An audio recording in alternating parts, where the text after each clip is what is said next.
Good morning વાલા વિદ્યાર્થી મિત્રો, ધોરણ 12 સાયન્સના બાયોલોજીના પ્રકરણ નંબર 6ના આજના લેક્ચરમાં આપ સૌનું સ્વાગત છે.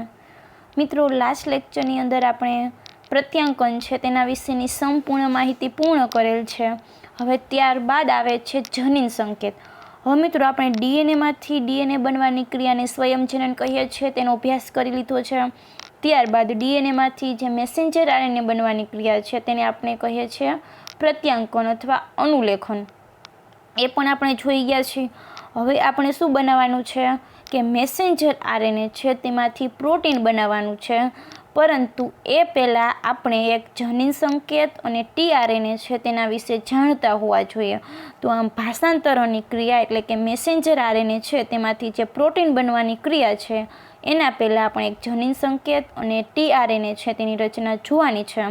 તો આજે આપણે જનીન સંકેત છે, જીનેટિક કોડ છે તેના વિશેની માહિતી મેળવશું. મિત્રો, જનીન સંકેત આઈએમપી છે એની અંદર જે જીનેટિક કોડ છે તેની અંદર છે આગળ આવે છે કે જનીન સંકેતની જે મુખ્ય ગુણધર્મો છે તે ખાસ આઈએમપી છે, જે આગળ આપણે જોશું ત્યારે હું તમને કહીશ.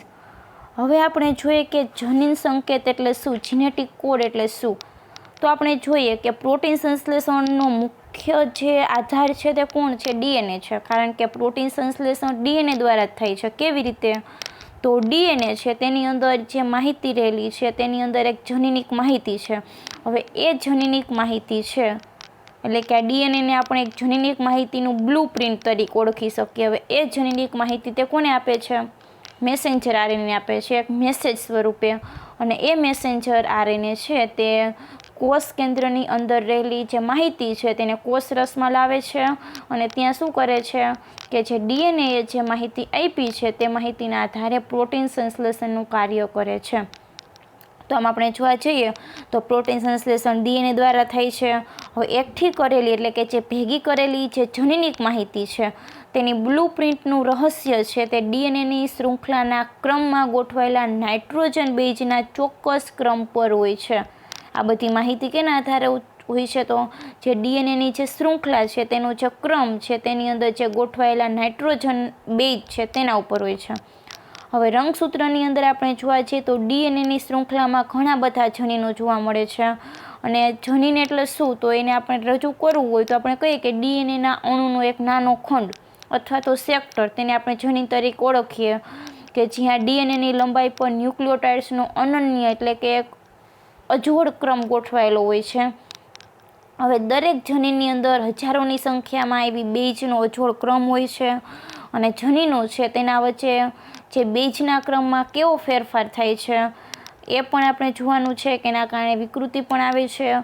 હવે ડીએનએ ઉપર જે માહિતી હોય છે તે માહિતીનું આપણે પ્રત્યાંકન કર્યું, કે આપણે જોઈ લીધું કે એ માહિતી છે તે પ્રત્યાંકન કરી અને સંદેશાવાહક આરએનએ છે, મેસેન્જર આરએનએ છે તેને આપવામાં આવે છે. અને આ મેસેન્જર આરએનએ છે તે કોષ કેન્દ્રમાંથી બહાર આવી અને કોષ રસમાં આવે છે અને ત્યાં તે શું કરે છે? પ્રોટીન સંશ્લેષણનું કાર્ય કરે છે.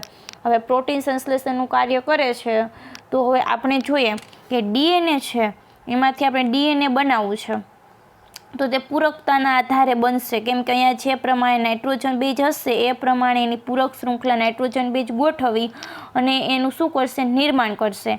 આપણે ડીએનએ છે તેમાંથી આરએનએ બનાવવું છે, મેસેન્જર આરએનએ, તો પણ પૂરકતાના સિદ્ધાંતને આધારે મેસેન્જર આરએનએનું નિર્માણ થાય છે, કારણ કે અહીંયા જે ડીએનએની શૃંખલા ઉપર જે નાઇટ્રોજન બેઝ હશે એને આધારે એની પૂરક શૃંખલા મેસેન્જર આરએનએ નિર્માણ પામે છે. પરંતુ મિત્રો, અહીંયા આરએનએ અને ડીએનએ ન્યુક્લિક એસિડ છે તે એકબીજાને ઓળખી અને એની પૂરક શૃંખલા બનાવી શકે છે. હવે મેસેન્જર આરએનએ છે તેમાંથી આપણે પ્રોટીન બનાવવું છે તો મેસેન્જર આરએનએ એક ન્યુક્લિક એસિડ છે, પ્રોટીન છે તે એક એમિનો એસિડનો પોલિમર છે. તો આ બંને છે તે અલગ અલગ જૈવિક અણુ છે, તો એના વચ્ચે ત્યાં કોઈ પણ પ્રકારનો પૂરકતાનો સંબંધ રહેલો જોવા મળતો નથી. કે જેમ આપણે જોઈએ કે અહીંયા જો એડેનિન હશે તો આપણે ડીએનએ બનાવવું છે તો એની જે પૂરક શૃંખલા છે તો એડેનિનની સામે કોણ આવશે? થાઇમિન આવશે. અહીંયા ધારો કે ગ્વાનિન છે તો અહીંયા આવશે સાઇટોસિન આવશે. તો આ એક પૂરકતાનો સિદ્ધાંત છે. તો એમ આપણે મેસેન્જર આરએનએની શૃંખલા બનાવવી હોય તો ધારો કે અહીંયા છે એડેનિન હશે તો મેસેન્જર આરએનએની જે પૂરક શૃંખલા છે ત્યાં કોણ આવશે? યુરેસિલ આવશે. જો અહીંયા સાઇટોસિન હશે તો એની સામે આવશે ગ્વાનિન આવશે. પરંતુ હવે આપણે મેસેન્જર આરએનએ છે તેમાંથી પ્રોટીન બનાવવું છે, તો અહીંયા કોઈ આવો પૂરકતાનો સિદ્ધાંત કામ કરતો નથી. તો એના માટે એવા સંકેત ઓળખવામાં આવે છે કે એ માહિતી છે તેને તે ઓળખે અને એમિનો એસિડને ગોઠવે, તો એને કહે છે જનીન સંકેત. તો આમ જનીન સંકેત એટલે શું? તો જે સંદેશાવાહક એટલે કે જે મેસેન્જર આરએનએના અણુ પર જે નાઇટ્રોજનનો બેઝ ક્રમ છે તે શું કરે છે કે પ્રોટીન અણુની જે સંશ્લેષણ ક્રિયા માટેની સાંકેતિક માહિતી ધરાવે છે. હવે આપણે જોઈએ કે આપણને કેની અંદર વાંચતા આવડે છે? ગુજરાતીમાં વાંચતા આવડે છે, બરાબર. હવે આપણે ઇંગ્લિશથી જાણતા નથી, ઇંગ્લિશ આપણને આવડતું નથી.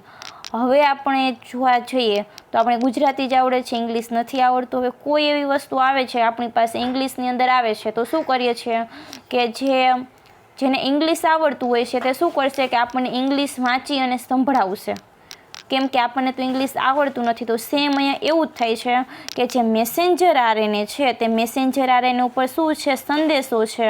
હવે એ સંદેશો છે તે એમિનો એસિડ રીડ નહીં કરી શકે, કારણ કે એમિનો એસિડને ભાષા આવડતી નથી. અહીંયા મેસેન્જર આરએનએ પાસે જે ભાષા છે તે એમિનો એસિડ નથી આવડતી, કે જેમ કે આપણે માની લઈએ કે આપણને ઇંગ્લિશમાં વાંચતા આવડતું નથી, એવી જ રીતે એમિનો એસિડને પણ મેસેન્જર આરએનએની અંદર જે ભાષા છે તે ભાષા આવડતી નથી. તો હવે એને પ્રોટીન બનાવવું છે, તો શું કરે છે કે એના માટે કોઈ એવો સંકેત આવે છે કે સંકેતના આધારે તે પ્રોટીન બનાવે છે, કે જેમ આપણને કોઈક બીજાને ઇંગ્લિશ આવડતું હોય ને ઇંગ્લિશ આપણને વાંચી અને સંભળાવે, એવી જ રીતે એમિનો એસિડ છે તેને એક એવો જનીન સંકેત હોય છે કે એના આધારે શું કરે છે કે તે મેસેન્જર આરએનએ ઉપર જે નાઇટ્રોજન બેઝ આવેલો છે એના ક્રમને વાંચે છે અને એના આધારે પ્રોટીન સંશ્લેષણની ક્રિયા થાય છે. તો જનીન સંકેતની વ્યાખ્યા આપવી હોય તો જનીન સંકેત એટલે સંદેશાવાહક આરએનએ અણુ ઉપરનો નાઇટ્રોજન બેઝનો ક્રમ કે જે પ્રોટીન અણુની સંશ્લેષણ ક્રિયા માટેની સાંકેતિક માહિતી ધરાવે છે. શું જનીન સંકેત? એટલે કે સંદેશાવાહક આરએનએનો અણુ છે, મેસેન્જર આરએનએ છે, તેના ઉપર નાઇટ્રોજન બેઝના ક્રમ આવેલા હશે. એ નાઇટ્રોજન બેઝના ક્રમને આધારે પ્રોટીન સંશ્લેષણની ક્રિયા થાય છે. તો એ પ્રોટીન સંશ્લેષણની ક્રિયા માટેનો જે સંકેત છે તેને જનીન સંકેત કહે છે. તો આપણે 1 બાય જોઈએ, તો ચાલો શું છે તે જોશું. હવે સ્વયંજનન અને પ્રત્યાંકન દરમિયાન ન્યુક્લિક એસિડમાંથી બીજા ન્યુક્લિક એસિડનું પ્રત્યાંકન થાય છે. હવે આપણે જોઈએ કે સ્વયંજનન છે, તો સ્વયંજનન દરમિયાન શું થાય છે? તો ડીએનએમાંથી ડીએનએનું નિર્માણ થાય છે, એટલે કે ડીએનએ છે તેમાંથી ડીએનએનું નિર્માણ એટલે કે સ્વયંજનનની ક્રિયા, અને ડીએનએ છે તેમાંથી મેસેન્જર આરએનએનું નિર્માણ એટલે કે પ્રત્યાંકનની ક્રિયા. તો અહીંયા શું થાય છે મિત્રો કે ડીએનએમાંથી ડીએનએનું નિર્માણ થવું એટલે કે ડીઓક્સીરિબોન્યુક્લિક એસિડમાંથી ડીઓક્સીરિબોન્યુક્લિક એસિડનું નિર્માણ થવું અને ડીએનએમાંથી મેસેન્જર આરએનએનું નિર્માણ થવું એટલે કે ડીઓક્સીરિબોન્યુક્લિક એસિડમાંથી રિબોન્યુક્લિક એસિડનું નિર્માણ થવું. તો આમ એક ન્યુક્લિક એસિડમાંથી બીજા ન્યુક્લિક એસિડનું પ્રત્યાંકન થાય છે, આપણે જોયું છે. તો આથી આ પ્રક્રિયાને પૂરકતાના સિદ્ધાંતને આધારે સમજવી સરળ છે. એટલે કે જે આ પ્રક્રિયા છે એટલે કે જે સ્વયંજનનની અને પ્રત્યાંકનની પ્રક્રિયા તેને આપણે પૂરકતાના સિદ્ધાંતને આધારે સમજી શકીએ છીએ. તો પૂરકતાનો સિદ્ધાંત એટલે શું? તો પૂરકતાનો સિદ્ધાંત એટલે કે કોઈ ટેમ્પલેટ શૃંખલા છે તેના ઉપર એડેનિન આવેલું છે, તો હવે એની જે શૃંખલા બને છે, પૂરક શૃંખલા બને છે. જો ડીએનએ હશે તો એની સામે થાઇમિન આવશે, અહીંયા ગ્વાનિન હશે તો એની સામે સાઇટોસિન આવશે. તો આને કહે છે પૂરકતાનો સિદ્ધાંત, એટલે કે એની સામે ટી આવશે, જીની સામે સી આવશે. તો આ પૂરકતાના સિદ્ધાંતને આધારે આપણે સમજી શકીએ છીએ. જેમ કે આપણે ગુજરાતીમાં કોઈ વાંચવાનું કહે તો આપણને ગુજરાતી આવડે છે તો આપણે સરળતાથી તે વાંચી જશું. પરંતુ આગળ જોઈએ કે જે ભાષાંતરણની પ્રક્રિયા છે તે આનુવંશિક માહિતી સ્થળાંતરિત કરવા જરૂરી છે કે જે ન્યુક્લિયોટાઇડના પોલિમરમાંથી એમિનો એસિડના પોલિમરનું સંશ્લેષણ કરે છે. હવે મિત્રો ભાષાંતરની પ્રક્રિયા એટલે કે ટ્રાન્સલેશન, એટલે કે આપણી પાસે જે લેંગ્વેજ છે તેનું શું કરવામાં આવે છે? ભાષાંતર કરવામાં આવે છે. એક ભાષામાંથી બીજી ભાષામાં તેને ચેન્જ કરવામાં આવે છે. તો ભાષાંતરણની પ્રક્રિયાની અંદર શું થાય છે કે જે આનુવંશિક માહિતી છે, આનુવંશિક માહિતી કોની પાસે હોય છે? ડીએનએ પાસે હોય છે. એ ડીએનએ છે એ આનુવંશિક માહિતી કેને આપે છે? મેસેન્જર આરએનએને આપે છે.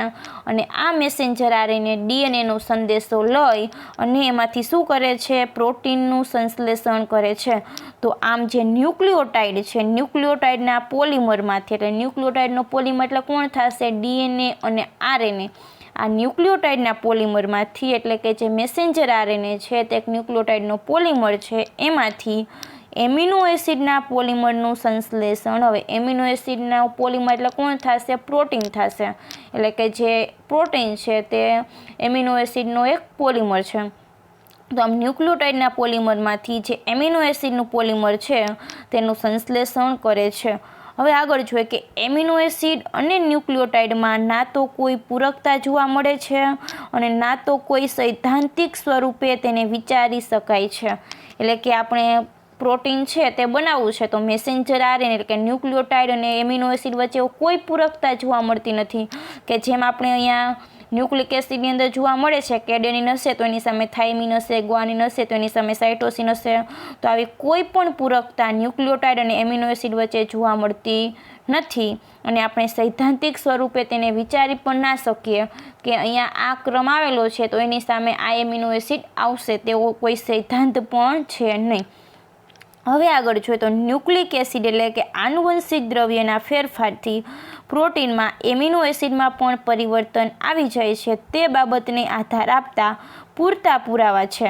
એટલે કે જો ન્યુક્લિક એસિડ છે આનુવંશિક દ્રવ્ય એટલે કે ડીએનએ છે તેની અંદર કોઈ પણ ફેરફાર થશે તો શું થાય છે કે પ્રોટીનનું જે સંશ્લેષણ થાય છે તે પ્રોટીનના સંશ્લેષણની અંદર જે એમિનો એસિડનો ક્રમ છે તેની અંદર પણ પરિવર્તન આવે છે. એટલે કે ફેરફાર થાય છે અને એના પૂરતા પુરાવા પણ છે કે જો ન્યુક્લિક એસિડના ક્રમની અંદર, એટલે કે અહીંયા ન્યુક્લિક એસિડનો ક્રમ એટલે શું?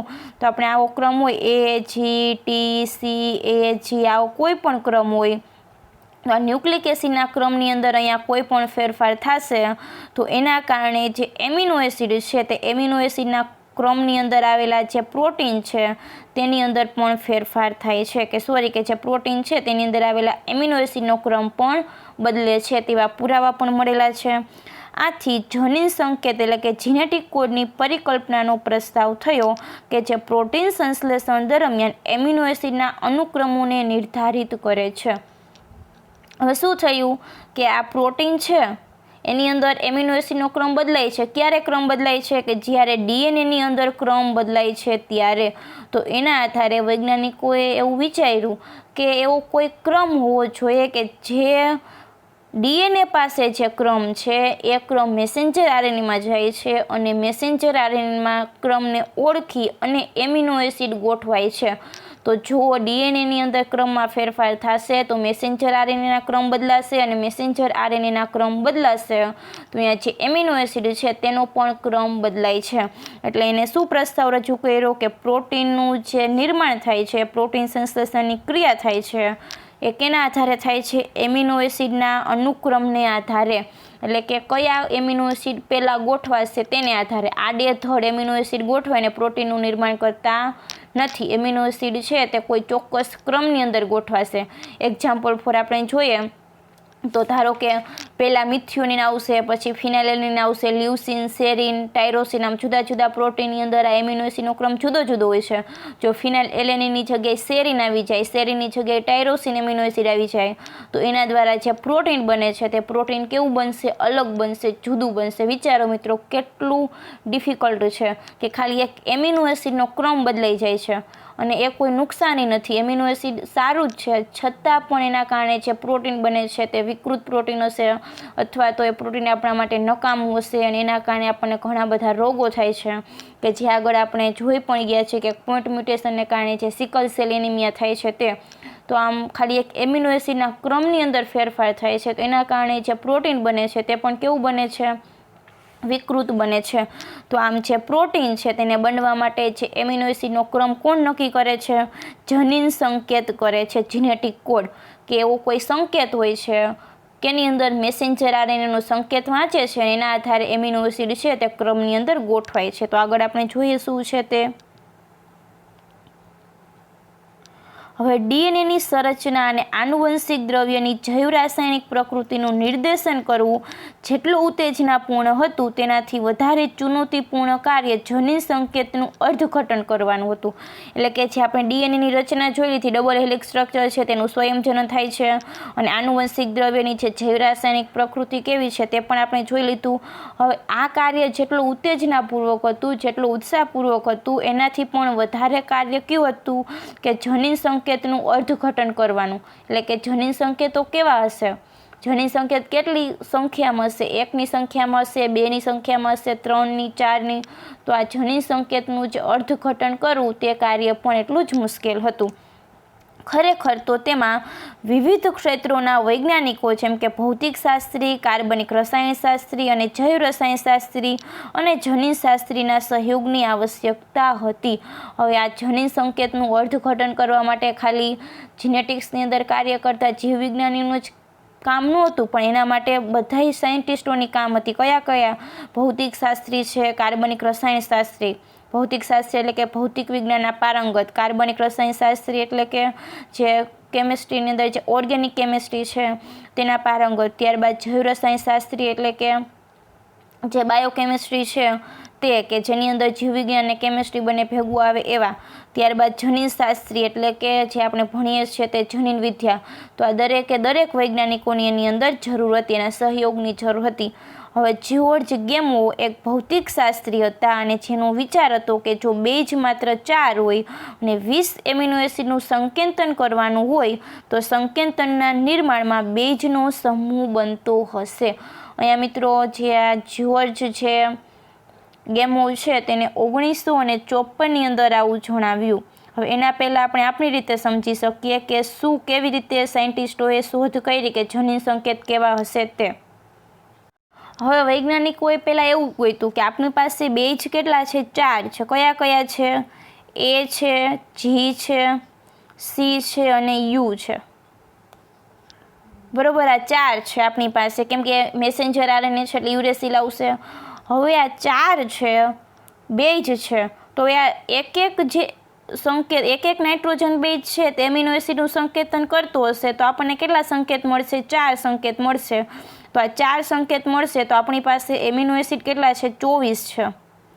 તો આ શક્ય બનશે નહીં કે આપણને કોડ કેટલા મળે છે, જનીન સંકેત કેટલા મળે છે? 4 જ મળે છે. શું કામ? તો કારણ કે નાઇટ્રોજન બેઝ કેટલા છે? 4 જ છે. અને આપણે જાણીએ છીએ કે એમિનો એસિડની સંખ્યા 20 છે. તો કોઈ આ એડેનિન છે તે કોઈ એક એમિનો એસિડનું સંકેતન કરતો હશે, ગ્વાનિન છે તે પણ કોઈ એક એમિનો એસિડનું સંકેતન કરતો હશે, સાઇટોસિન છે તે પણ એમિનો એસિડનું સંકેતન કરતો હશે, યુરેસિલ છે તે પણ કોઈ પણ એક એમિનો એસિડનું સંકેતન કરતો હશે. તો આપણને ટોટલ કેટલા સંકેત મળે છે? 4 સંકેત મળે છે.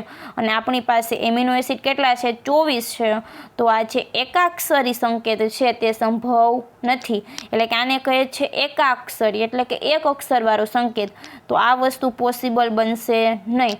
તો જે ગેમો વૈજ્ઞાનિક છે તેને શું કીધું કે આ જે નાઇટ્રોજન બેઝનું જે સંકેતન કરે છે એમિનો એસિડ, એ સંકેત કેમાં હશે? જોડમાં હશે, એટલે કે સમૂહમાં હશે. તો કેવી રીતે સમૂહમાં તે આપણે જોઈએ. 4 સંકેત છે તો હવે જોડમાં હશે એટલે કે સમૂહમાં હશે. એટલે આપણે એકાક્ષરી સંકેત કર્યો તે સંભવિત નથી, કારણ કે એની આધારે આપણને 4 જ સંકેત મળે છે. બરોબર, તો તે 20 એમિનો એસિડ માટે અપૂરતા છે. અને એક સંકેત છે તે એક સાથે 2 એમિનો એસિડનું સંકેતન કરી શકે નહીં. ફક્ત એક સંકેત છે તે એક જ એમિનો એસિડનું સંકેતન કરી શકે. તો એને એવું વિચાર્યું કે દ્વિઅંકી સંકેત હશે, એટલે કે જે જનીન સંકેત છે તે 2 અક્ષરનો બનેલો છે. 2 અક્ષર એટલે શું?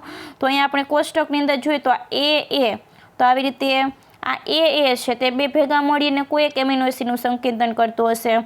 એવી જ રીતે અહીંયા જોવા જઈએ તો AC છે, તો આ 2 કોડ ભેગો મળીને કોઈક એમિનો એસિડનું સંકેતન કરતો હશે.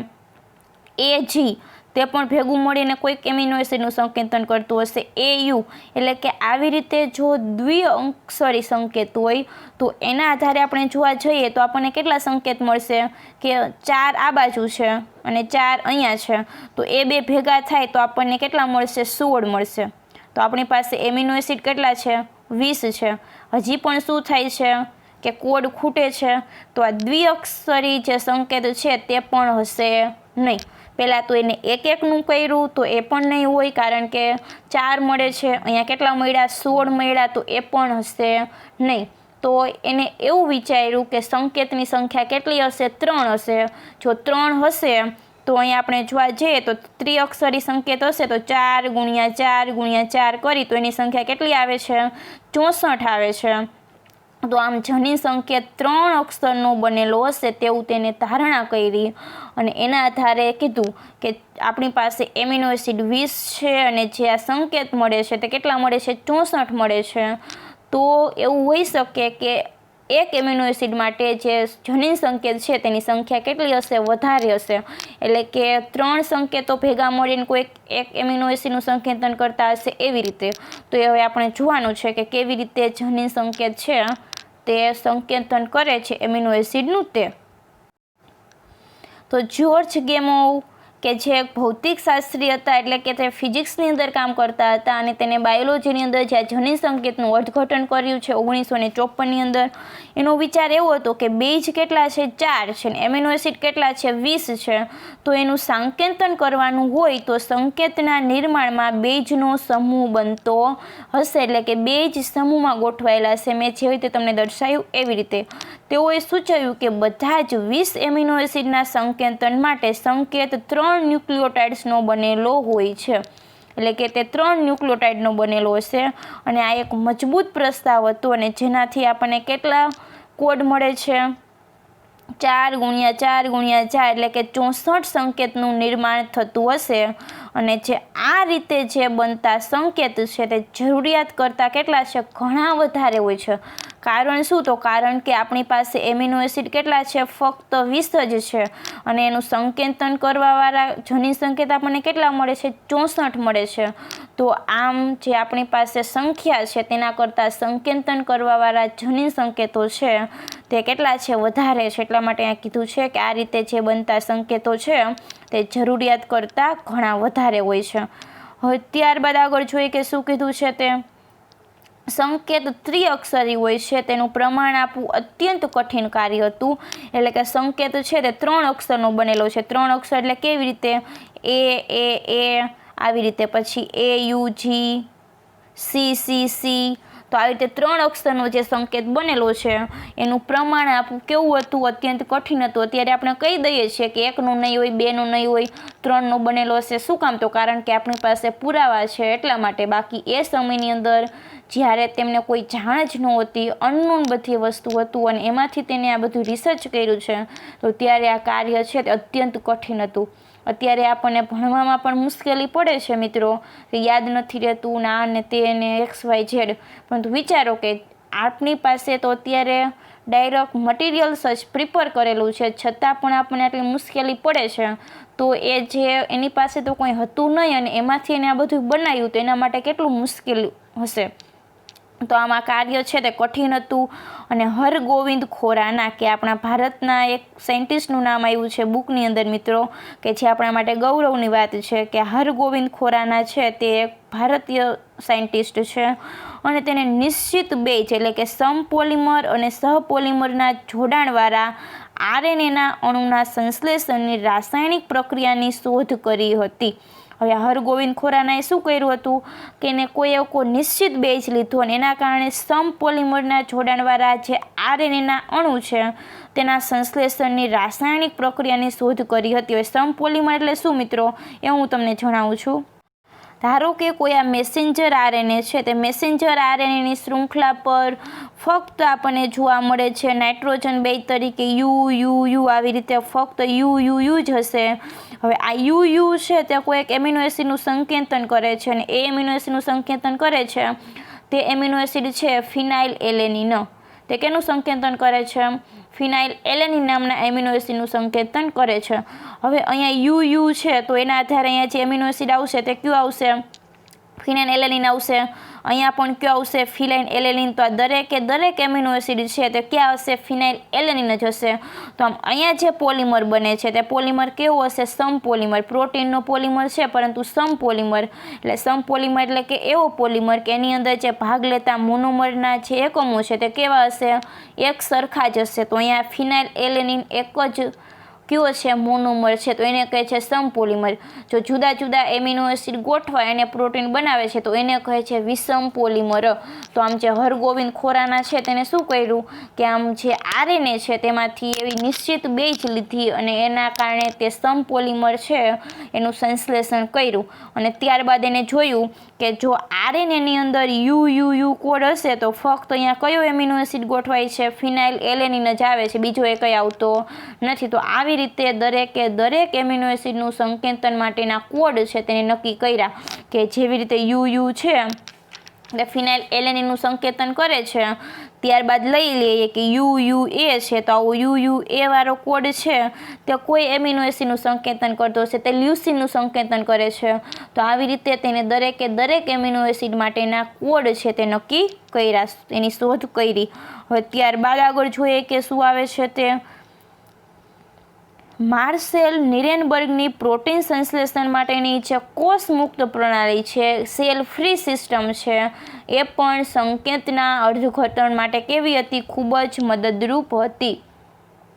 યાદ રાખજો મિત્રો, માર્સેલ નિરેનબર્ગ વૈજ્ઞાનિક છે તેને પણ પ્રોટીન સંશ્લેષણ કર્યું. કેની બહાર કર્યું? કોષ મુક્ત પ્રણાલી એટલે કે સેલ ફ્રી સિસ્ટમ એટલે કે એને કોષની બહાર પ્રોટીનનું સંશ્લેષણ કર્યું અને એના આધારે એને અર્થઘટન કર્યું. તો એ અર્થઘટન છે તે પણ કેવું હતું? ખૂબ જ મદદરૂપ હતું. એટલે કે કોષની બહાર એમિનો એસિડ છે તેને ગોઠવ્યા, કોષની બહાર લીધા એટલે કે આપણા શરીરમાં નહીં પરંતુ કોષની બહાર જે સેલ ફ્રી સિસ્ટમ આપેલું છે તો એની અંદર તેને એમિનો એસિડ નાખ્યા અને ત્યારબાદ એને જોયું કે કયો એમિનો એસિડ ગોઠવાય છે તો એના આધારે તેને અર્થઘટન કર્યું. તે પણ ખૂબ જ વધારે મદદરૂપ હતું.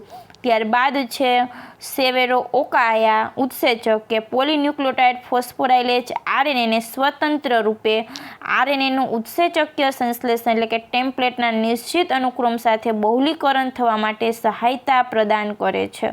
હવે મિત્રો કે જ્યાં સેવેરો ઓકા શું છે? ઉત્સેચક છે. યાદ રાખજો કે સેવેરો ઓકા ઉત્સેચક છે. કયું ઉત્સેચક છે? તો તે પોલીન્યુક્લિયોટાઇડ ફોસ્ફોરાઇલેજ કાઉન્સની અંદર બીજું પણ નામ આપેલું છે, પાછળ એ જ છે એટલે તે ઉત્સેચક જ હશે. યાદ રાખી જ લેવાનું. તો સેવેરો ઓકા અથવા તો પોલીન્યુક્લિયોટાઇડ ફોસ્ફોરાઇલેજ એટલે કે પોલીન્યુક્લિયોટાઇડ ફોસ્ફોરાઇલેજ એટલે કેવું ઉત્સેચક કે જે ન્યુક્લિયોટાઇડ છે તેનું પોલિમરાઇઝેશન કરતું હશે. તો આ ઉત્સેચક છે તે શું છે? આરએનએને સ્વતંત્ર રૂપે ટેમ્પલેટના નિશ્ચિત અનુક્રમો સાથે બહુલીકરણ થવા માટે સહાયતા પ્રદાન કરે છે. એટલે કે મેસેન્જર આરએનએની શૃંખલા છે તેના ઉપર કોઈ પણ જે ચોક્કસ નાઇટ્રોજન બેઝ ગોઠવાયેલા છે તો એ નાઇટ્રોજન બેઝને ઓળખી અને એમાંથી પ્રોટીન સંશ્લેષણ થવા માટે તે મદદરૂપ થાય છે. બહુલીકરણ થવું એટલે કે વધારે પ્રમાણમાં અણુઓ છે તે જોડાય અને કોઈ એક અણુનું નિર્માણ થાય છે તો એને કહે છે બહુલીકરણ થવું. આ બધી કાર્ય પછી એક આનુવંશિક સંકેતનું જે ચેકર બોર્ડ છે તે તૈયાર કરવામાં આવ્યું કે જે આપણને કોષ્ટકની અંદર આપવામાં આવેલ છે. તો આ કોષ્ટક છે તે મિત્રો ખૂબ જ આઈએમપી છે. તેની અંદર 3 સ્થિતિઓ છે તે જોવા મળે છે. આ કોષ્ટકની અંદર જે વિવિધ એમિનો એસિડ છે તેના સંકેતો આપેલા છે.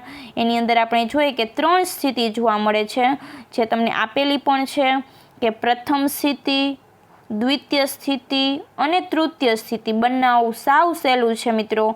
પહેલાં તમારે UCAG લખી નાખવાના પ્રથમ સ્થિતિમાં UCAG. ત્યારબાદ અહીંયા જે દ્વિતીય સ્થિતિ છે ત્યાં પણ એ જ રીતે લખવાના UCAG અને ત્યારબાદ UCAG આવી રીતે ક્રમ છે તે લખી નાખવાનું. પછી તેને જોડતું જવાનું. હવે કેવી રીતે જોડવાના? જોડવું પણ સાવ સહેલું છે. અહીંયા પહેલાં શું આપેલું છે? યુ આપેલો છે, આપણે યુ લખી નાખવાનું. અહીંયા બીજું શું આપેલું છે? યુ. તો એ યુ આપેલો છે તો 4 છે ને યુ લખી નાખવાના. યુ કારણ કે 4 એ જ આવશે.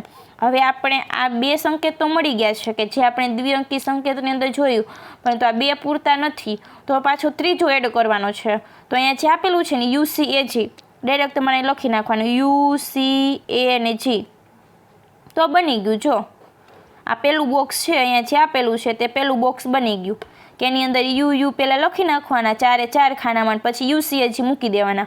હવે આપણે બીજું બનાવવું છે કે આ બોક્સ બનાવવું છે, તો એ બનાવવા માટે પણ સરળતા રહેશે. એ પણ આપણે અહીંયા સાઈડમાં જોઈએ કે અહીંયા યુ છે ને અહીંયા સી છે, તો પહેલાં યુ સી બધા એમાં લખી નાખવાનું, 4 એ 4માં યુ સી અને પછી શું મૂકી દેવાનું, આ કોડ મૂકી દેવાનો યુ સી એ અને જી. તો આ બની ગયું બીજા નંબરનું બોક્સ.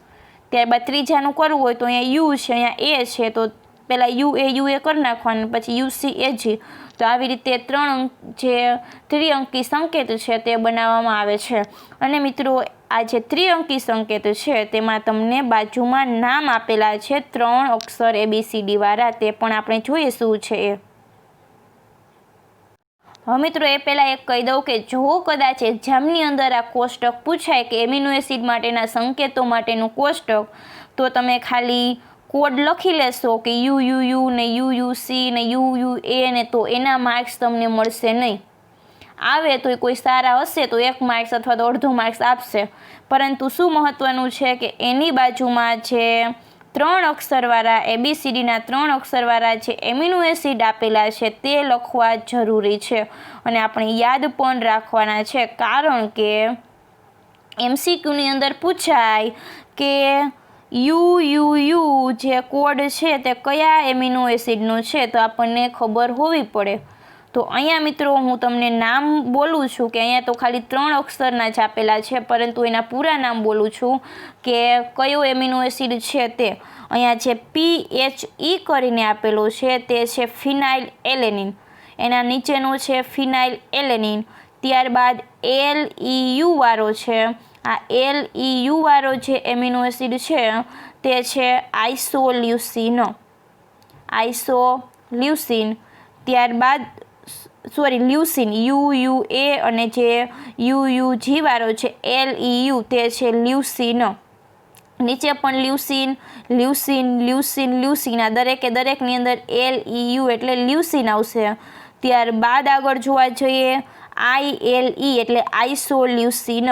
તમારે પેન્સિલથી પૂરા આખા નામ લખવા હોય તો તમે લખી શકો છો, કારણ કે તમને યાદ રાખવામાં સહેલું રહે. અને કોડની અંદર ડાયરેક્ટ જે MCQની અંદર પૂછાશે તેમાં તો આખો એમિનો એસિડનું જ નામ હશે. તો હજી એકવાર બોલું છું, PHE એટલે ફિનાઇલ એલેનિન, ત્યારબાદ લ્યુસિન, LEU એટલે ILE એટલે આઇસોલ્યુસિન, ત્યારબાદ MET એટલે મિથિયોનિન, ત્યારબાદ VAL એટલે વેલાઇન એમિનો એસિડ, આ એનો કોડ છે. ત્યારબાદ SER એટલે સેરિન, SER એટલે થશે સેરિન. ત્યારબાદ PRO એટલે પ્રોલિન, આખા બોક્સની અંદર પ્રોલિન આવશે. ત્યારબાદ THR થ્રિયોનિન. ત્યારબાદ ALA એનું જે આખું બોક્સ આપેલું છે એની અંદર આવશે એલેનિન, ALA એટલે એલેનિન. ત્યારબાદ TYR એટલે આવશે ટાયરોસિન. ત્યારબાદ આગળ જોવા છે HIS એટલે હિસ્ટિડિન. ત્યારબાદ આપેલું છે GLN ગ્લુટેમિન. GLN એટલે ગ્લુટેમિન. ASN ત્યારબાદ આપેલું છે ASN એટલે એની અંદર આવશે એસ્પરજીન. ત્યારબાદ આગળ જોવા જઈએ કે LYS એટલે એની અંદર આવશે કોડ છે AAA, ત્યારબાદ AAG અને LYS એટલે આવશે લાઇસિન. જોજો મિત્રો આડાવડું ના થઈ જાય. અહીંયા આવે છે LYS એટલે લાઇસિન આવે છે અને આગળ LEUની અંદર હતું લ્યુસિન અને અહીંયા હતું આઇસોલ્યુસિન, એટલે ત્રણેયના જે નામ છે તે આડાવડા ના થઈ જાય. LEU એટલે હશે લ્યુસિન, ILE હશે એટલે આઇસોલ્યુસિન અને અહીંયા છે LYS એટલે લાઇસિન. એટલે લ્યુસિન ને લાઇસિન બે નામ એક સરખા છે એટલે આડાવડા ના થઈ જાય. ત્યારબાદ છે ASP એટલે કે એસ્પાર્ટિક એસિડ. એસ્પાર્ટિક એસિડ છે તે કેવો એમિનો એસિડ છે? એસિડિક એમિનો એસિડ છે. ત્યારબાદ જોવા જઈએ GLU ગ્લુટેમિક એસિડ, તો અહીંયા પણ પાછળ એસિડ આવ્યું એટલે કે તે એસિડિક એમિનો એસિડ છે. Aspartic acid, ગ્લુટેમિક acid. ત્યારબાદ જોવા જઈએ CYS, તો આ છે સંકેતન કરે છે CYS, તો એનું જે એમિનો એસિડનું નામ છે સિસ્ટીન. ત્યારબાદ છે TRP એટલે ટ્રિપ્ટોફેન. ત્યારબાદ જો આ છે ARG, એની અંદર આવશે આર્જિનિન. આડાવડું ના થઈ જાય મિત્રો. ASP ની અંદર હતું એસ્પરજીન, કે જે એસ્પરજીન છે એની અંદર હતું ASP.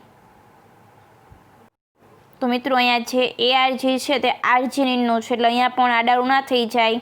ત્યાં ARG એટલે આર્જિનિનનું છે, અહીંયા ASP હતું એસ્પાર્ટિક એસિડનું હતું, અને જે ASP છે તે એસ્પાર્ટિક એસિડનું હતું, અને એના આગળ આપેલું છે ક્યાં ગયું એસ્પરજનનું આપેલું છે. તો આ ત્રણની અંદર આડાવડું ના થઈ જાય. હું ક્રમમાં બોલી છું, તમે ગોતી લેજો. ત્યારબાદ આગળ જોઈએ આર્જિનિન આવી ગયું. ત્યારબાદ SER છે સેરીનો છે, આગળ પણ એકવાર આવી ગયું છે અહીંયા સેરીન.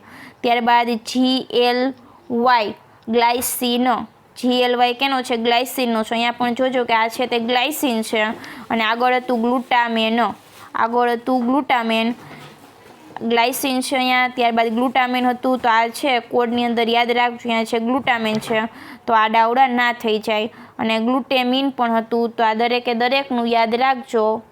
તો આ છે કે જે શોર્ટ ફોર્મ છે તે, કે જેના ફૂલ ફોર્મ મેં બોલી છું તે. તો આ છે જનીન સંકેત માટેના જે એમિનો એસિડ છે તે કયું કોડ કરે છે, અને એના આધારે એમિનો એસિડ ગોઠવાય છે, તેનું આ ચેકર બોર્ડ છે તે આપણે યાદ રાખવાનું છે.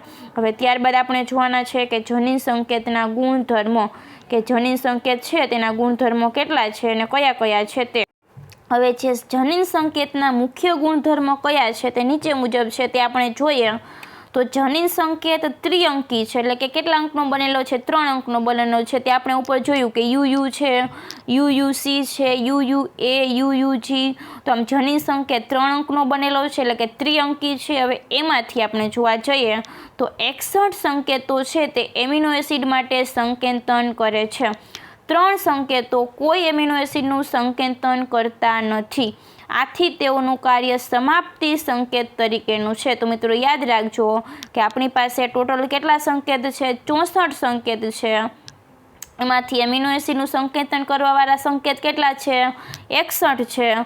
3 સંકેતો છે તે કોઈ સંકેત કરતા નથી એમિનો એસિડનું. તો અહીંયા તમને જુઓ કે આપેલું છે કે જે સ્ટોપ તરીને ઓળખેલું છે. આ સ્ટોપનો અર્થ એવો કે તે કોઈ પણ એમિનો એસિડનું સંકેતન કરતા નથી, એટલે કે જ્યારે આ કોડ આવશે ત્યારે જે એમિનો એસિડ છે તે આવવાનું બંધ થઈ જશે અને પ્રોટીન સંશ્લેષણની ક્રિયા પૂર્ણ થશે.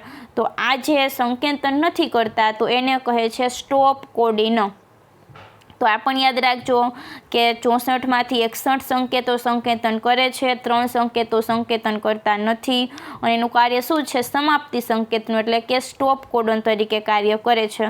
ત્યારબાદ બીજું આપણે જોઈએ તો એક જ એમિનો એસિડ એક કરતાં વધારે સંકેતો દ્વારા નિશ્ચિત થઈ શકે છે, અને આવા સંકેતોને અવનત એટલે કે ડીજનરેટ સંકેતો કહે છે. અને આ લખી નાખજો મિત્રો કે ડીજનરેટ સંકેતની સંખ્યા 59 છે. શું એ હું તમને કહું છું કે એમિનો એસિડ કેટલો છે? એક જ છે. એક જ એમિનો એસિડ છે, એના માટે સંકેતો કેટલા છે? એક કરતાં વધારે છે. એટલે કે એક એમિનો એસિડ એકથી વધારે સંકેત દ્વારા નિશ્ચિત થાય છે, અને આ સંકેતોને અવનત અથવા તો ડીજનરેટ સંકેતો કહે છે. અહીંયા જુઓ કે આ કોષ્ટક લઈ લ્યો, તો આ છે તે આર્જિનિન છે, કે આર્જિનિન એમિનો એસિડનું સંકેતન કરવાવાળા કોડ કેટલા છે? તો આ 4 છે. આ 4 કોડ શું કરે છે? આર્જિનિન એક જ એમિનો એસિડનું સંકેતન કરે છે. એટલે અહીંયા CGU હશે કે CGC હશે, CGA હશે કે CGG હશે. આ 4માંથી કોઈ પણ કોડ હશે તો કયો એમિનો એસિડ ગોઠવાશે? આર્જિનિન એમિનો એસિડ ગોઠવાશે. તો આમ એક એમિનો એસિડ છે તે એકથી વધારે કોડ દ્વારા શું થાય છે? નિશ્ચિત થાય છે, એટલે કે એનું સંકેતન કરે છે. તો એવા એમિનો એસિડ છે, એવા સંકેતની સંખ્યા 59 છે. કેવી રીતે હું તમને આ કોષ્ટકમાં બતાવું છું. હવે તમે આ કોષ્ટકની અંદર જુઓ તો તમને એવા કેટલા એમિનો એસિડ મળે છે કે જેને ખાલી ફક્ત એક જ સંકેત છે તે સંકેતન કરતું હોય. આખા કોષ્ટકની અંદર તમે નજર ફેરવો તો આ દરેક જે એમિનો એસિડ છે તેના માટે વધારે સંકેતો છે. જો કદાચ તમારી નજર જાય તો એક સંકેત છે તે આપણને અહીંયા જોવા મળે છે, આ છે ટ્રિપ્ટોફેન છે અને એક અહીંયા છે મિથિયોનિન. આ બે જ એમિનો એસિડ એવા છે કે તેના માટે ફક્ત એક જ કોડ છે, એક જ સંકેત છે. બાકી દરેક એમિનો એસિડ માટે કેટલા છે? એકથી વધારે સંકેતો છે.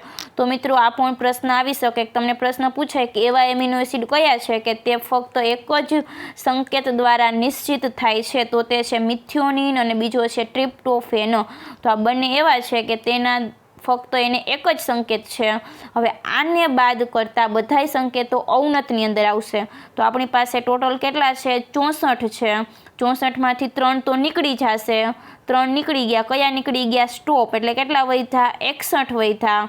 હવે 61માંથી પાછા 2 આપણે બાદ કરીએ એટલે કે તેના માટે ફક્ત એક જ સંકેત આવેલું છે. તો અહીંયા સંખ્યા કેટલી આવશે? 59. તો 59 સંકેતો છે તે કેવા છે?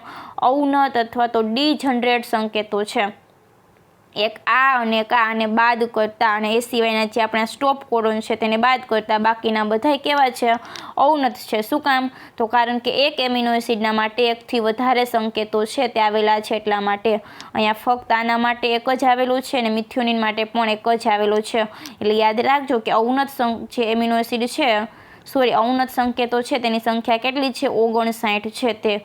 ત્યારબાદ આગળ જોઈએ કે સંકેત મેસેન્જર આરએનએ પર સતત વંચાય છે, તેના વચ્ચે વિરામ હોતો નથી. એટલે કે સંકેતો છે તે આખી જ્યાં મેસેન્જર આરએનએની શૃંખલા આપેલી હોય છે તેના ઉપર આવી રીતે ડાયરેક્ટ સતત વાંચવામાં આવે છે, તેના વચ્ચે કોઈ પણ ખાલી જગ્યા હોતી નથી. જેમ આપણે અહીંયા જોઈએ કે આખી લીટી આપેલી છે, કેની લીટી આપેલી છે? ગુજરાતીમાં લાઈન આપેલી છે. તો આપણે વચ્ચે શું જોવા મળે છે? સ્પેસ જોવા મળે છે. તો અહીંયા આવી રીતે મેસેન્જર આરએનએ ઉપર કોઈ પણ પ્રકારની સ્પેસ હશે નહીં. અહીંયા ડાયરેક્ટ સંકેતો આવેલા જ હશે.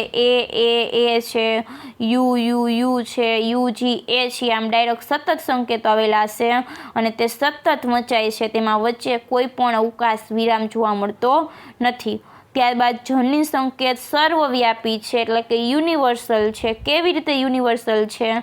એટલે અહીંયા ઉદાહરણ આપેલું છે કે બેક્ટેરિયાથી લઈ કરી અને મનુષ્ય સુધી યુ છે તે ફિનાઇલ એલેનિનનું જ સંકેતન કરે છે. અને આ નિયમની આપણે વાત કરીએ તો કોણાભસૂત્રીય સંકેતો અને પ્રજીવોમાં અપવાદ જોવા મળે છે. તેની ચર્ચા આપણે કરવાની નથી, તે બહુ ડિટેલ્સમાં છે, તે આપણે ફક્ત યાદ જ રાખવાનું છે. હવે આ યુ છે, હવે આ સંકેત કયા એમિનો એસિડનો છે? ફિનાઇલ એલેનિનનો છે.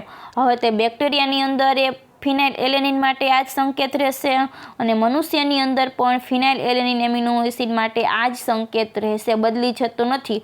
કે બેક્ટેરિયામાં એનો સંકેત બદલી જાય છે, મનુષ્યમાં સંકેત બદલી જાય છે, વનસ્પતિમાં બદલી જાય છે. તો આમ જનીન સંકેત કેવા છે? યુનિવર્સલ છે, એટલે કે સર્વવ્યાપી છે. એટલે કે બેક્ટેરિયાની અંદર પણ એનું જ સંકેતન કરતું હશે અને મનુષ્યમાં પણ યુ છે તે ફિનાઇલ એલેનિનનું જ સંકેતન કરતો હશે. જે કણાભસૂત્ર અને પ્રજીવોની અંદર અમુક અપવાદ છે તે આપણે ખાલી યાદ રાખવાનું છે, ડિટેલ્સની અંદર જોવાનું નથી. ત્યારબાદ આગળ આપણે જોઈએ તો AUG બેવડા કાર્ય કરે છે, એટલે કે તે મિથિયોનિન માટે સંકેતન આપે છે અને સાથે સાથે પ્રારંભિક સંકેત એટલે કે ઇનિશિયેટર કોડોન તરીકે પણ કાર્ય કરે છે. અહીંયા કોષ્ટકની અંદર આપણે આપેલું છે AUG. તો AUG બેવડા કાર્ય કરે છે. શું બેવડા કાર્ય કરે છે? એક તો જે મિથિયોનિન નામનું એમિનો એસિડનું સંકેતન કરે છે અને સાથે સાથે પ્રોટીન જે પ્રક્રિયા જે બનવાની શરૂઆત છે તે પણ કરે છે. એટલા માટે તેને પ્રારંભિક સંકેત તરીકે પણ ઓળખવામાં આવે છે. અને મિત્રો પ્રોટીનની તમે કોઈ પણ પ્રોટીન લઈ લો, એની જે એમિનો એસિડની શૃંખલા છે તેમાં સૌથી પહેલાં જો કોઈ પણ એમિનો એસિડ ગોઠવાયેલો હશે ને તો તે મિથિયોનિન હશે. મિથિયોનિન એમિનો એસિડ બાદ જ બીજા એમિનો એસિડનો ક્રમ આવશે. શું કામ? તો કારણ કે જો AUG કોડ આવશે તો જ પ્રક્રિયાની શરૂઆત થશે. જ્યાં સુધી AUG કોડ નહીં હોય ત્યાં સુધી પ્રક્રિયાની શરૂઆત થશે જ નહીં. એટલે કેવી રીતે? તો મેસેન્જર આરએનએની આખી શૃંખલા આપેલી છે, એની અંદર કોઈ ચોક્કસ નાઇટ્રોજનના બેઝ ગોઠવાયેલા હશે. તો ધારો કે અહીંયા AUG આવો ક્રમ હશે તો જ અહીંયાથી પ્રોટીન સંશ્લેષણની શરૂઆત થશે. જો આ ક્રમ નહીં હોય તો પ્રોટીન નહીં બને, કારણ કે આ AUG કેવું છે, પ્રારંભિક સંકેત છે, તે પ્રોટીન સંશ્લેષણનો પ્રારંભ કરે છે. એટલે અહીંયા દર્શાવેલું છે કે AUG બેવડા કાર્ય કરે છે, એટલે કે બે કામ કરે છે. એક તો તે મિથિયોનિન એમિનો એસિડ માટેનું સંકેતન કરે છે અને સાથે સાથે પ્રક્રિયાનો પ્રારંભ પણ કરે છે, એટલે કે તેને પ્રારંભિક સંકેત તરીકે પણ ઓળખવામાં આવે છે. ત્યારબાદ આગળ જોઈએ કે UAA, UAG અને UGA સમાપન સંકેતો છે, એટલે કે સ્ટોપ કોડોન છે, તે કોઈ પણ એમિનો એસિડનું સંકેતન કરતા નથી. જો મેસેન્જર RNA છે તેની શૃંખલા ઉપર આ કોડ આવશે, UAA આવે અથવા તો UAG આવે કે UGA આવે, તો અહીંયા કોઈ પણ એમિનો એસિડ ગોઠવાશે નહીં.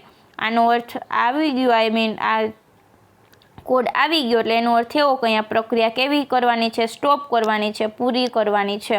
એટલા માટે કીધું છે કે આ 3 એમિનો એસિડ સમાપન સંકેતો છે. યાદ રાખજો કે તે કોઈ પણ એમિનો એસિડનું સંકેતન કરતા નથી. કયા એમિનો એસિડ તે પણ યાદ રાખજો, કયા કોડ તે પણ યાદ રાખજો, UAA, UAG અને UGA. બહુ જ એક્ઝામની અંદર મિત્રો આ પ્રશ્ન પૂછાય છે, એટલે આપણે યાદ રાખવાનું છે, મગજમાં ગોખી જ નાખવાનું છે. ત્યારબાદ આપણે જોઈએ હવે આની અંદરથી કેટલું યાદ રાખવાનું છે. સાવ સહેલું છે. ટોટલ એમિનો એસિડ 64 છે. 61 સંકેતન કરે છે, 3 સંકેતન કરતા નથી. 3નું કામ શું છે, સમાપ્તિ સંકેતનનું છે. એક એમિનો એસિડ માટે 1થી વધારે સંકેત છે, તેને ડિજનરેટ સંકેત કહે છે. 59ની સંખ્યા છે. ફક્ત 2 એમિનો એસિડ એવા છે કે તેના માટે ફક્ત એક જ સંકેત આવેલા છે. બાકીના બધા જ એમિનો એસિડ 20માંથી એવા છે કે તેમાં 1થી વધારે સંકેત દ્વારા તે સંકેતિત થાય છે. જે મેસેન્જર RNA પર આ સંકેતો સતત વંચાય છે, તેમાં કોઈ પણ વિરામ હોતો નથી. જનીન સંકેત કેવું છે, સર્વવ્યાપી છે. બેક્ટેરિયાની અંદર પણ જે સંકેત હોય છે એ જ સંકેત મનુષ્યની અંદર પણ જોવા મળે છે, એટલે કે UU ફિનાઇલ એલેનિનનું સંકેતન કરે છે, તો બેક્ટેરિયાની અંદર પણ એનું સંકેતન કરતું હશે અને મનુષ્યની અંદર પણ એનું સંકેતન કરતું હશે. અને જે સંકેત છે કણાભસૂત્ર અને જે પ્રજીવ છે તેની અંદર અપવાદ છે, તે આપણે અત્યારે જોવાનું નથી. ત્યારબાદ AUG 2 કામ કરે છે. યાદ રાખજો મિત્રો, AUG મિથિયોનિનનું સંકેતન કરે છે અને પ્રક્રિયાનો પ્રારંભ પણ કરે છે. એટલે કોઈ પણ પ્રોટીનની અંદર આપણે કયો એમિનો એસિડ જોવા મળશે, મિથિયોનિન. આ મિથિયોનિન એમિનો એસિડ બધા જ પ્રોટીનમાં ફરજિયાત હાજર હશે. એક પણ પ્રોટીન એવું નહીં હોય કે જેની અંદર મિથિયોનિન હાજર નહીં હોય, કારણ કે મિથિયોનિનના સાથે જ પ્રક્રિયાની શરૂઆત થાય છે. એટલે આ AUG વાળો કોડ પણ યાદ રાખજો કે પ્રારંભિક સંકેત, અને સ્ટોપ કોડોની અંદર UAA, UAG અને UGA. હાલો હવે આગળ જોઈએ કે શું કીધું છે તે. હવે તમને એવું કીધું છે કે મેસેન્જર RNAમાં નીચે દર્શાવેલા ન્યુક્લિયોટાઇડનો ક્રમ આપેલો હોય તો તેના દ્વારા સંકેતન પામતા એમિનો એસિડના ક્રમની આગાહી કરો ચેકર્ડ બોર્ડનો ઉપયોગ કરીને. એટલે કે તમને એક ન્યુક્લિયોટાઇડનો ક્રમ આપેલો છે અને હવે તમારે ગોઠવવાનું છે કે કયો એમિનો એસિડ આવશે તે ચેકર્ડ બોર્ડનો ઉપયોગ કરીને કરવાનું છે. તો આપણે જોઈએ તો AUG છે, ચેકર્ડ બોર્ડમાં જોવા જઈએ તો કેનું સંકેતન કરે છે, મિથિયોનિન એમિનો એસિડનું સંકેતન કરે છે. તો અહીંયા આવશે મિથિયોનિન એમિનો એસિડ આવશે. ત્યારબાદ જોવા જઈએ UU, તો UU કેનું સંકેતન કરે છે, ફિનાઇલ એલેનિનનું સંકેતન કરે છે. તો અહીંયા આવશે PHE. UUC છે તે પણ ફિનાઇલ એલેનિનનું કરે છે. ફરી પાછું UUU, UUC, તો દરેક સંકેત કેના કરે છે, ફિનાઇલ એલેનિનના કરે છે. તો અહીંયા મિથિયોનિન પછી દરેક કેવા હશે, ફિનાઇલ એલેનિન એમિનો એસિડ જ ગોઠવાશે. જે તમે ચેકર્ડ બોર્ડના ઉપયોગથી તમે આ ક્રમ છે તે નક્કી કરી શકો છો. હવે એનાથી ઊંધું કરવાનું છે. એટલે શું છે તે આપણે જોઈએ કે તેનાથી વિપરીત તમને કોઈ એમિનો એસિડ છે તેનો ક્રમ આપેલો છે. એનાથી વિપરીત નીચે આપેલા મેસેન્જર RNA દ્વારા સંકેતન પામેલા એમિનો એસિડનો ક્રમ છે, તો RNAમાં ન્યુક્લિયોટાઇડના ક્રમની તપાસ કરો. એટલે કે તમને આખો ક્રમ આપી દીધો છે, એમિનો એસિડનો ક્રમ આપી દીધો છે. હવે તમારે શું ગોઠવવાનું છે કે મેસેન્જર RNA ઉપર કયો ક્રમ હશે તે. તો આપણે જોઈએ તો મિથિયોનિન માટે કયો ક્રમ છે, AUG છે. તો આપણે લખીએ કે અહીંયા જે મેસેન્જર RNA છે તેના ઉપર AUG હશે. ત્યારબાદ શું છે, ફિનાઇલ એલેનિન છે. તો ફિનાઇલ એલેનિન માટે તો ઘણા બધા કોડ છે. કયા કયા કોડ છે? તો એના માટે તો યુ કોડ છે. ત્યારબાદ જોવા જઈએ તો UCA કોડ છે. તો આમાંથી કોઈ પણ હોઈ શકે કે યુ હશે કે UC હશે. તો એ કેવું છે, મુશ્કેલ છે, કારણ કે તે આપણે તપાસવું અઘરું લાગે છે કે યુ હશે કે UCA હશે તે આપણને ખબર પડે નહીં. તો તમને આ વિપરીત તપાસ કરવું કેવું લાગ્યું? મુશ્કેલ ભરવું લાગ્યું. તો હવે તમે શીખેલા જનીન સંકેતના કયા બે ગુણધર્મો વચ્ચે સહસંબંધ છે તે તમે કહી શકશો. એટલે કે આપણે જ્યાં જનીન સંકેત શીખવું છે એના વચ્ચે શું ગુણધર્મ રહેલો છે, તેનો શું સહસંબંધ છે તે આપણે સરળતાથી કહી શકીએ છીએ કે મેસેન્જર RNA છે એના ઉપર જે કોઈ પણ ક્રમ આપેલો છે તો એ ક્રમ માટે સંકેતન કરવાવાળું જે સંકેત છે તે એકથી વધારે એમિનો એસિડ છે. એક એમિનો એસિડ માટે એકથી વધારે સંકેત હોઈ શકે છે. તો આ એનો એક ગુણધર્મ છે કે કોઈ એક એમિનો એસિડ છે તે એકથી વધારે સંકેત દ્વારા સંકેતિત થઈ શકે છે, પરંતુ એક સંકેત છે તે એકથી વધારે એમિનો એસિડનું સંકેતન ના કરી શકે. એટલે કે AUG છે તે ફક્ત કેનું સંકેતન કરશે? મિથિયોનિનનું જ કરશે. AUG છે પછી આગળ હિસ્ટિડીન છે, સેરીન છે તેનું સંકેતન નહીં કરે. સેમ અહીંયા UUU અને UCA છે તે ફક્ત કયા એમિનો એસિડનું સંકેતન કરે છે? ફિનાઇલ એલેનિનનું જ કરે છે. હવે આ UU છે તે ફિનાઇલ એલેનિનનું સંકેતન કરે અને સેરીનનું સંકેતન કરે એવું પોસિબલ નથી. એટલે કે એક એમિનો એસિડ છે તેના માટે એકથી વધારે સંકેતો આવેલા છે અને એક સંકેત છે તે ફક્ત એક જ એમિનો એસિડનું સંકેતન કરે છે, એકથી વધારે એમિનો એસિડનું સંકેતન કરશે નહીં. તો આની સાથે મિત્રો આપણું જનીન સંકેત પૂરું થાય છે. હવે ત્યારબાદ વિકૃતિ અને જનીન સંકેત આવે છે જે આપણે નેક્સ્ટ ટાઈમ જોશું. આજે અહીંયા સુધીનું રાખીએ. સારી એવી તૈયારી કરો. All the best and thank you so much.